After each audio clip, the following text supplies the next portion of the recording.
j'ai écouté la première vidéo et elle marche bien, on entend bien le son. Je pense que pour Facebook, ils se sont mis à plusieurs pour dire que c'était une fausse identité et je pense que ma page elle n'est pas fermée. Je pense que ils ont juste voulu faire un contrôle de mon identité et il y a un délai pour ça. Quand ça va réouvrir, je mettrai tous les liens de ces vidéos. Et je sais qu'il y a beaucoup de gens qui vont regarder. L'autre qui était muette, il y a 8 personnes qui ont regardé. C'est pas moi parce que quand j'ai vu que ça marchait pas, je ne l'ai pas regardé. Donc, je suis contente. C'est gentil. Je me sens toujours toute seule. En fait, je vais vous expliquer quelque chose d'essentiel. Je me dis rien. C'est parce que je n'ai pas d'appétit. Je mange n'importe quoi. Voilà, là j'ai mal au ventre.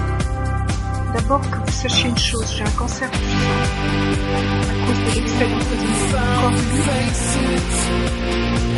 C'est comme une espèce. J'ai tellement d'empoisonnement que même si je me soigne moi-même, il y a un certain temps encore épuisé. Plus de temps pour remettre ça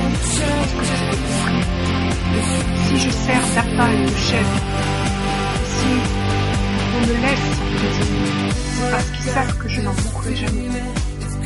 Je ne sais même pas si je peux mourir d'accident. Ils ont tellement essayé de me tuer à chaque fois. Moi et mes enfants.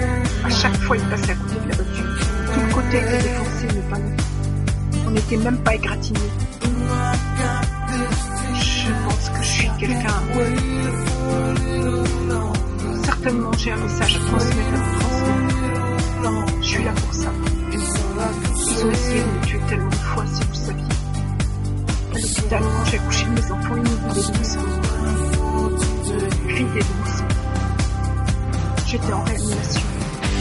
Je me voyais. J'étais au-dessus, je me voyais. Mon père, il disait on la perd. Mais je savais que je l'avais. Le nombre de fois où j'ai frôlé la mort, sans mourir.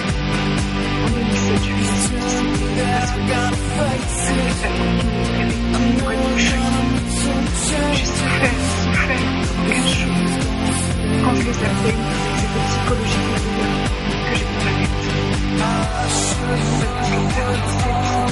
Tous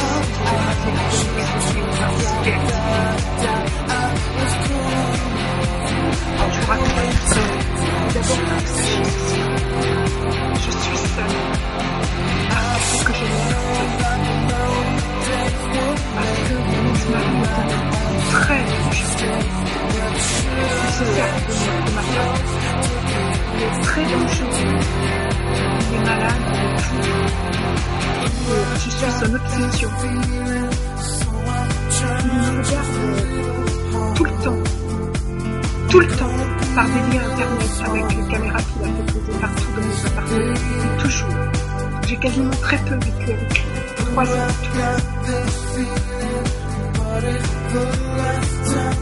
Il m'a violé la nuit avant de me connaître, 5 ans avant que je le voie. Mitterrand qui l'a obligé, il a tué 2 femmes à Memphis. Il lui a dit qu'il est toujours dans son casier, vous savez, il est toujours dans son casier. Et là, on lui a dit qu'on allait arranger l'affaire. C'est passé pour que si il pouvait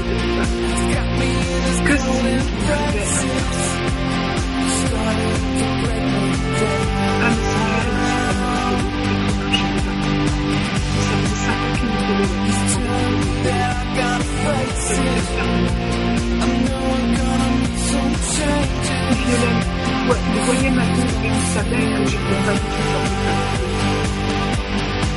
Qui l'aimait? Parce que lui, il aimait des choses. Quand il aimait une femme, comme il aimait un enfant, il a tué. Il avait tous les étudiants ensemble comme une sociologie. Il me dit ça, il avait 16 ans, il me dit ça. Il a balancé tous ses avantages. Il a mis le fond de cacher la vie.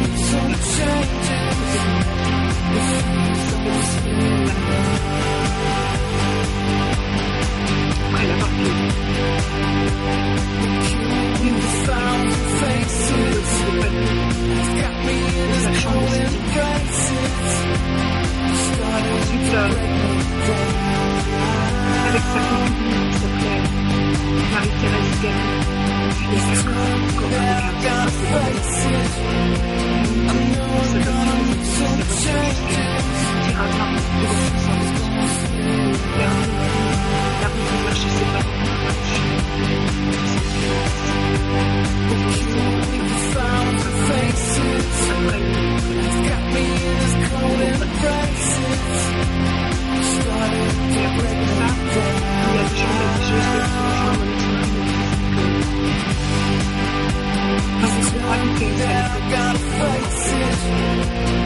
obéissait à tout, on s'arrangerait pour le blanchir.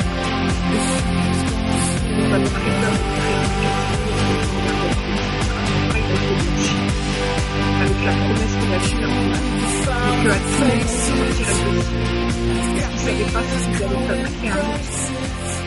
Je vous explique, il était quand même intelligent. Il était en fac d'économie ici à Nantes. Et il s'est dit que j'étais certainement quelqu'un d'important, qui devait savoir. Alors il a torturé mon frère Dominique Chebrier, le seul que j'aime. Torturé pour qu'il parle, et sa femme aussi. Et il lui a dit que j'étais la fille de François Mitterrand. Alors il a compris que les gens, les gros bras qui l'ont blanchi à la police, travaillaient pour Mitterrand. Une fois rentré, il avait un oncle, Joachim, qui a été ministre. Il lui a tout expliqué. Ils ont été voir le président, ils ont vu le président Houphouët-Boigny de la Côte d'Ivoire et leur président du Burkina Faso, qui s'appelait je sais plus comment à l'époque. C'était donc entre les années 75 et 80 avant qu'ils me rencontrent. Ça devait être vers 78, 79. Peu importe, ils ont commencé à le faire chanter en 81 quand il a été président. Ils ont attendu qu'il soit élu. Ils se sont dit que ça allait rapporter plus gros. Et j'étais déjà avec lui depuis 1 an et demi. Mais j'ai voté pour mon père. Pour ce monstre. Qui a tué 4 de mes enfants. Je vais vous expliquer comment tout de suite. Et vous savez ce qu'il a fait, Mitterrand? Je suis allée moi-même voir, puisque j'étais prof d'économie. J'ai fait des études d'économie après. Je vous expliquerai tout. Il a, à partir de 81, petit à petit, il a augmenté les aides. Il a augmenté les aides à ces pays d'Afrique de l'Ouest, doublé, même triplé à un moment donné. Et les dirigeants, avec mon ex-mari, se sont mis des milliards dans la poche. Il est devenu milliardaire, il a acheté un jet privé, il a commencé à diriger une mafia internationale. Il a le goût du sang, de la haine, et il aime l'argent, comme vous ne pouvez même pas imaginer. Je me souviens qu'il jouait au flipper, il pouvait dépenser 100 francs dans le flipper il y a 30 ans, en une demi-heure, ou en 1 heure. Il allait aux machines à sous, il jouait dans des tripots. Bref, je me suis pas rendu compte de tout de suite, il se cachait en fait. Ils ont fabriqué un monstre avec cet argent que Mitterrand a payé pour que ça ne se sache pas. C'est comme ça qu'il a fait la fortune de beaucoup de dirigeants d'Afrique, qui le savaient tous. Alors il a donné des aides et il a fermé les yeux sur le fait qu'ils s'en mettaient la moitié dans leur compte bancaire. Enfin, derrière leur bibliothèque. Écoutez ça. C'est par là que j'aurais dû commencer. En 1985, j'ai eu la grippe. Je ne voyais quasiment jamais mon mari. Si j'ai vécu en tout que 3 ou 4 ans avec lui, peut-être un peu plus, il fallait que je ne vive pas avec lui parce que je prenais la pilule. Ça m'empêchait de voler. Donc il me disait, voilà, je parcours le monde, je suis consultant. Il n'avait jamais d'argent, il m'embêtait à chaque fois. Je travaille pour les pauvres. Et je veux pas les voler non plus, c'est pour ça que je suis mal payée. Il inventait qu'il était consultant et qu'il allait dans le monde entier donner des conseils aux chefs d'État pour les pauvres et qui refusait d'avoir de l'argent, quasiment. Et puis moi, au début, j'y croyais. Je veux dire, comme ça vous paraît extravagant à moi aussi, mais c'était pas fait comme ça, c'était tout en, comment dire, depuis le début, quand il m'a rencontré, il savait que j'étais très active dans un groupe de lutte contre l'apartheid et de lutte contre la sécheresse au Sahel et de lutte pour le tiers-monde.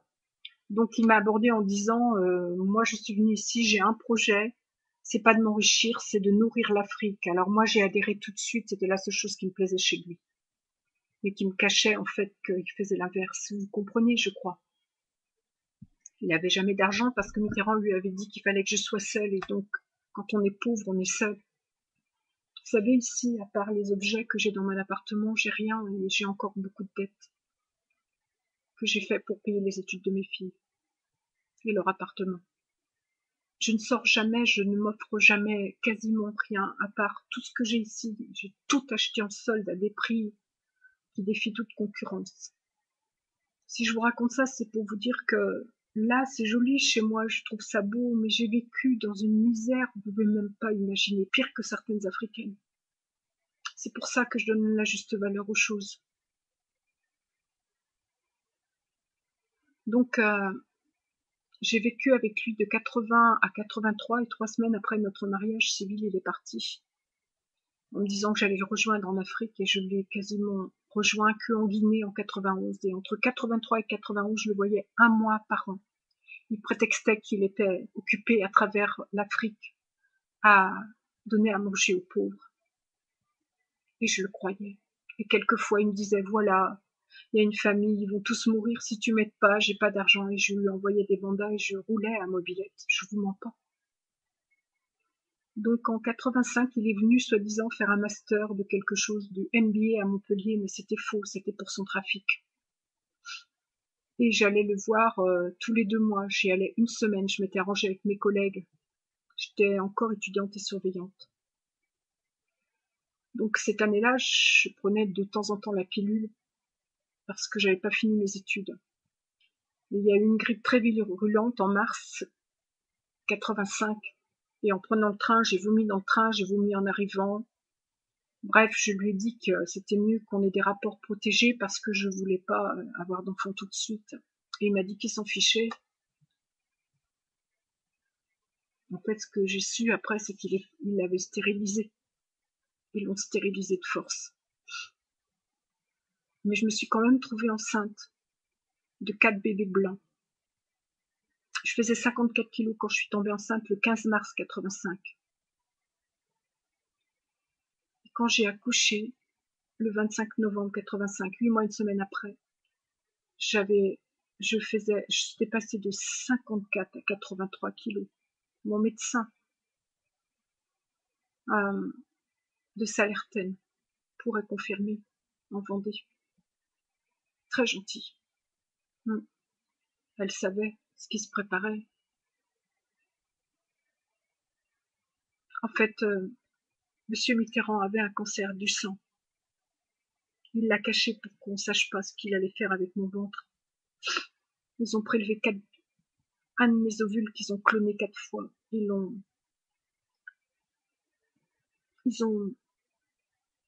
mélangé avec son sperme et ils m'ont injecté pour que je porte les enfants de mon père pour qu'il y ait une compatibilité certaine pour le guérir avec le sang du cordon.